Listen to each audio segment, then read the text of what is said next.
আসসালামু আলাইকুম প্রিয় দর্শক, অনেকদিন পর একটা দৃশ্য দেখে পত্রিকাতে দেখেছি, পত্রিকা ঠিক না, পত্রিকার যে ওয়েবসাইটগুলোতে দেখেছি, দৃশ্যটা দেখে আমি একটু আনইউজুয়াল মনে হয়েছে আমার কাছে।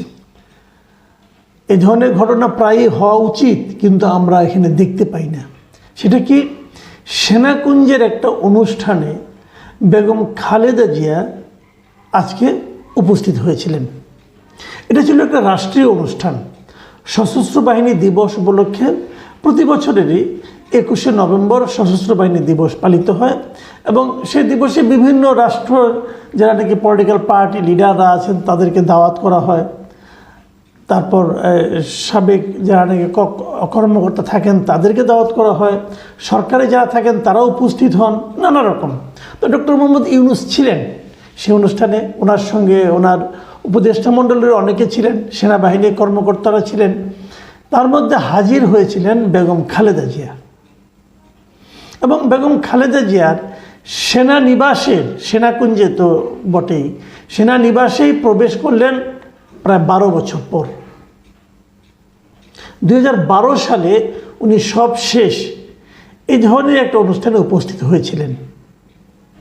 আপনাদের মনে আছে 2010 সালে এইরকম এক নভেম্বর মাসে ওনাকে ওনার সেনানিবাসের যে বাসভবন ছিল সেখান থেকে উৎখাত করা হয়েছিল। তো আজকের এই দৃশ্যটা দেখে না আমার অনেক কিছু মনে পড়ে গেল। আমি ভাবছিলাম যে যখন খালেদা জিয়াকে এই ভবন থেকে উৎখাত করা হয় তখন যে বিকৃত আনন্দটা অনুভব করেছিলেন তৎকালীন প্রধানমন্ত্রী শেখ হাসিনা, তিনি আজকে এই ছবি যদি দেখে থাকেন, নিশ্চয়ই দেখে থাকবেন, যেখানে থাকেন, এখন তো ইন্টারনেট তো সব জায়গায় আছে। ওনার মনে কি হচ্ছে, উনি কি ভাবছেন, আমার খুবই জানতে ইচ্ছে করেছিল। যে আপনাদের মনে আছে কিনা জানি না, আমার চোখে এখনও ভাসে ওই সময় সম্ভবত ISPR এর একজন অফিসার এই ওনাকে বাড়ি থেকে কেন উৎখাত করা হলো, কিভাবে উৎখাত করা হলো, তার একটা গ্রাফিক্যাল ডেসক্রিপশন দিচ্ছিলেন মিডিয়ার সামনে। এবং ওটা বলতে যে ওনার চেহারা, চোখে মুখে যে একটা বিকৃত একটা এক ধরনের আনন্দ ফুটে উঠেছিল। আমার খুব জানার ইচ্ছা ওই ভদ্রলোক এখন কোথায় আছেন। আমি যখন এটাও দেখেছিলাম, টেলিভিশনে দেখেছিলাম যে আমাদের সাংবাদিকদেরই কেউ কেউ খালেদা জিয়ার বাসভবনে তার যে বেডরুমে ঢুকে ওনার ড্রয়ার খুলে ওখানে কি কি ম্যাগাজিন আছে না কি আছে, আরও কী কী জিনিসপত্র আছে বলে উনি দেখাচ্ছিলেন। ওগুলো আসলেই ছিল নাকি ওনারা পরে ইমপ্ল্যান্ট করেছেন আমি জানি না। সেগুলো দেখিয়ে এমনভাবে বর্ণনা করছিলেন, বর্ণনার মাধ্যমে খালেদা জিয়ার আমি মনে করি এক ধরনের চরিত্র হননের চেষ্টাই তারা করছিলেন। আমার খুব জানার ইচ্ছা ওনারাই বা এই দৃশ্য দেখে আজকে কি ভাবছেন। এটাই হলো দুনিয়ার নিয়ম। আপনি যাকে আজকে একদম তুচ্ছ করলেন, একদম শেষ হয়েছে, শেষ হয়ে গেছে মনে করে ফেলে দিয়েছেন, এই দুনিয়াতে এমনও দেখা যায় সেই একসময় ব্যাক করবে। কাজে কাউকে এরকম অপমান করার চেষ্টা করার আগে একবার আপনার ভাবা উচিত যে এই দিনটাই দিন না, আরও দিন আছে। আমাদের বাংলা ভাষায় একটা প্রবাদই আছে, এই দিন দিন না, আরও দিন আছে। কি লাভ মানুষকে অপমান করার মাধ্যমে, আপনি কি লাভ অর্জন করেন? এখন যে খালেদা জিয়াকে ওখানে নিয়ে যাওয়া হয়েছে, উনি কি এখন ক্ষমতায় অধিষ্ঠিত হয়েছেন? না, হননি। ওনার দলকে আগামীতে আপনি নিশ্চিত যে ক্ষমতায় যাবে সেটাও না। ক্ষমতায় আছেন কে? ডক্টর মোহাম্মদ ইউনূস। ওনার অন্তর্বর্তীকালীন সরকার ক্ষমতায় আছেন। খালেদা জিয়াকে এখানে নিতে পেরে উনি যাওয়ার পরে ডক্টর ইউনূসের সম্পর্কে একটা মন্তব্য করেছেন। মন্তব্যটা শুনুন। তিনি বলেছেন যে খালেদা জিয়াকে সেনাকুঞ্জে আনতে পেরে আমরা গর্বিত।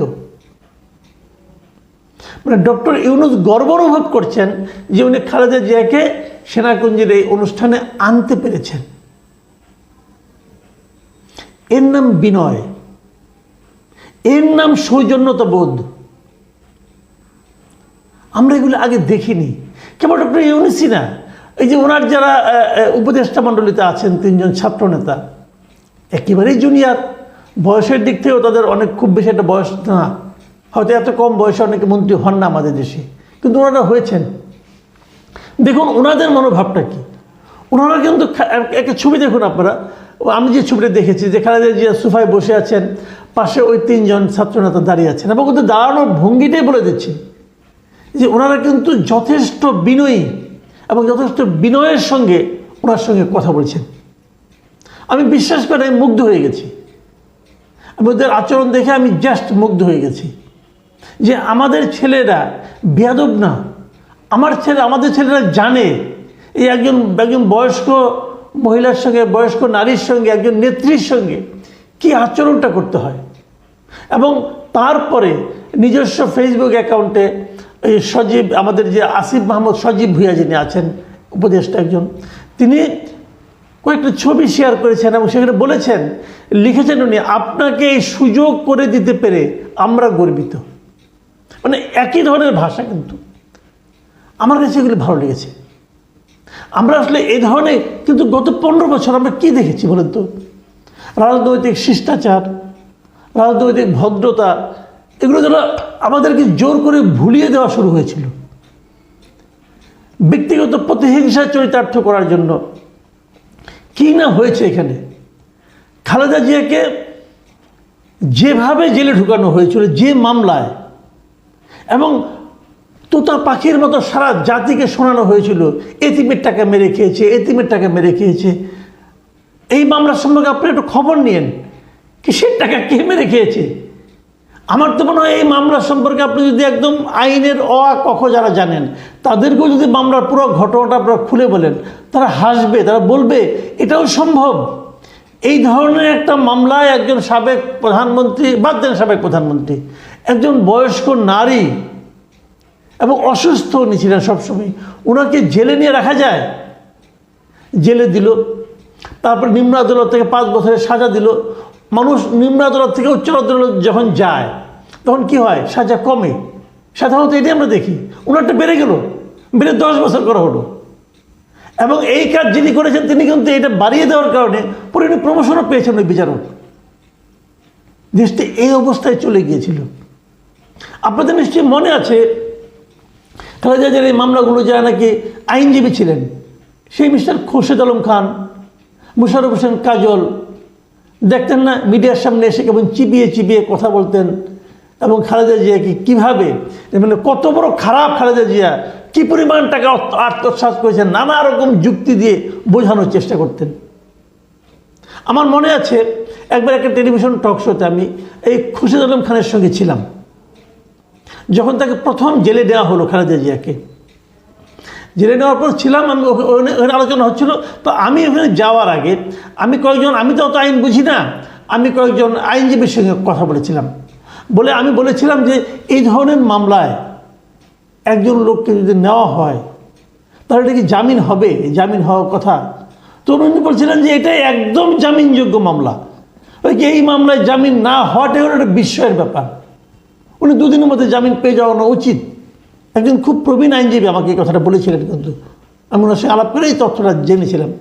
তো যখন ওই টকশোতে আমি যাই, যখন উনি ওখানে ছিলেন খোরশেদ আলম খান, তখন আমি বলার চেষ্টা করেছিলাম যে আমি তো যতটুকু বুঝি এবং যতটুকু শুনেছি যে এই ধরনের মামলা নাকি খুব সহজেই জামিন হয়ে যায়। ভদ্রলোক আমার সঙ্গে খেপে গেলেন, উত্তেজিত হয়ে গেলেন। আপনি বেশি বুঝেন, আপনি কীভাবে বুঝেন জামিন হবে? এটা জামিনযোগ্য মামলা হলেও এটা জামিন হবে না, কারণ এটসেট্রা নানা কাহিনী। তারপর কি হলো? সেই মামলায় তো ওনাকে দণ্ডই মওকুফ করে দিয়েছে এই শেখ হাসিনারই প্রেসিডেন্ট। শেখ হাসিনার প্রেসিডেন্টকে এই দণ্ড মওকুফের জন্য তাকে কি গান পয়েন্টে রাখা হয়েছিল নাকি? সে নিজে থেকেই বুঝতে পেরেছে, উনি নিজেও এক সময় যাচ্ছিলেন, নিজেই হয়তো বুঝতে পেরেছেন যে এটা জাতির জন্য একটা কলঙ্ক। তো এই যে বিষয়গুলো আমরা দেখছি, অথচ দেখুন ডক্টর ইউনূসের সঙ্গে যে বিএনপির সম্পর্ক খুব ভালো তা কিন্তু বলা যাবে না। মানে ডক্টর ইউনূসের সঙ্গে বিএনপির পলিটিক্যাল দৃষ্টিভঙ্গি থেকে কিন্তু অনেক ধরনের বিরোধ আছে। আজকে আমি শুনলাম যে আপনার এই কী বলে মির্জা ফখরুল ইসলাম আলমগীর বলতেছেন যে ডক্টর ইউনূস যখন জাতীয় উদ্দেশ্যে ভাষণ দিলেন, এই ভাষণ দিয়ে তারা হতাশ হয়েছেন, কারণ তারা এখানে নির্বাচনে কোনো রোড ম্যাপ পাননি। তাহলে এটা কি? এটা ডক্টর ইউনূসের সঙ্গে তো উনি বিরোধিতা করলেন। বাংলাদেশের আর কোনো পলিটিক্যাল পার্টি কিন্তু ডক্টর ইউনূসের সঙ্গে বিরোধিতা করছে না, একমাত্র বিএনপি করছে। বিএনপি করছে। এবং তারেক রহমান ওই দিনও বলেছেন যে উনি নানা ধরনের ষড়যন্ত্রের গন্ধ পাচ্ছেন। এগুলি কি ডক্টর ইউনূসের পক্ষে যায়? পক্ষে যায় না। কিন্তু ডক্টর ইউনূস কী বলছেন, ওনার সেই কথাটা যেটা আমার কাছে খুবই অসাধারণ মনে হয়েছে, সেই কথাটা আপনারা ভাবুন। উনি কিন্তু এই কথাগুলিতে আনন্দিত হন নাই, কিন্তু আনন্দিত না হলেও ওনার মধ্যে এই সৌজন্যতা বোধটা আছে যে ওনার কথা আমাকে অ্যাটাক করে হচ্ছে, আমার আচরণে ওনারা ক্ষুব্ধ হচ্ছেন, কিন্তু ওইটা রাজনীতি, ওটা চলবে, কিন্তু আমরা অসৌজন্যতা প্রদর্শন করব না পরস্পরের প্রতি। আমরা একটা ফ্যামিলি। আমি ডক্টর ইউনূসের এই কথাটা বলে শেষ করছি।